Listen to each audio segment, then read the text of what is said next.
और अब कुछ खबरें खेल के मैदान से। उभरे चीफ सिलेक्टर शाहिद अफरीदी ने कहा है कि वो बहुत खुशकिस्मत हैं कि उनके पास अल्लाह की रहमतें हैं, क्योंकि उन्होंने हर बेटी के साथ अपनी किस्मत बदलते हुए देखी है।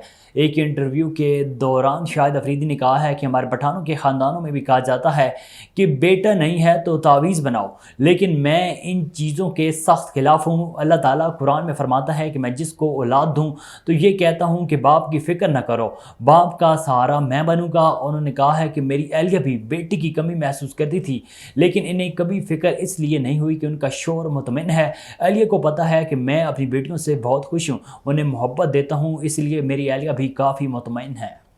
ऑस्ट्रेलिया वीमेन क्रिकेट टीम ने पहले वनडे क्रिकेट में डग वर्थ लूज तरीके के तहत पाकिस्तानी वीमेन टीम को 8 विकेटों से शिकस्त दे दी। बर्सबीन में खेले गए पहले वनडे को बारिश के बायस 40 ओवर्स तक महदूद किया गया था।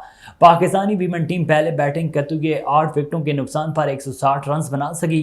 कौमी टीम की जानिब से निदरदार 59 रन बनाकर नुमाया रही। मेज़बान ऑस्ट्रेलिया ने 2 विकेटों के नुकसान पर 161 रन का हदफ 29वें ओवर की 5वीं गेंद पर हासिल कर लिया।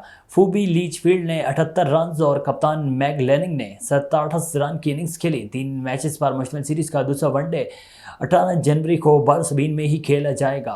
पाकिस्तान क्रिकेट बोर्ड ने बाबर आजम को सिर्फ एक फॉर्मेट की टीम का कप्तान बनाने पर गौर शुरू कर दिया। ज़राए के मुताबिक पीसीबी ने होम सीजन के इख्तिताम पर टीम की कारकर्दगी का तफसीली जायजा लेने का फैसला किया है। होम सीजन में मायूस कुन नताइज के बाद टीम मैनेजमेंट और क़यादत में तब्दीलियां मुतवक्के हैं। ज़राए का कहना है कि बोर्ड तीनों फॉर्मेट के लिए अलग अलग कप्तान बनाना चाहता है। बोर्ड बाबर आजम को सिर्फ एक फॉर्मेट का कप्तान रखने पर गौर कर रहा है। ज़राए के मुताबिक आइंदा आने वाले चंद रोज़ में पाकिस्तान क्रिकेट बोर्ड की जानिब से बहुत से अहम फैसले मुतवक्के हैं, जिसमें कप्तान, कोचिंग स्टाफ और मुस्तकिल चीफ सिलेक्टर की तकर्री भी शामिल है।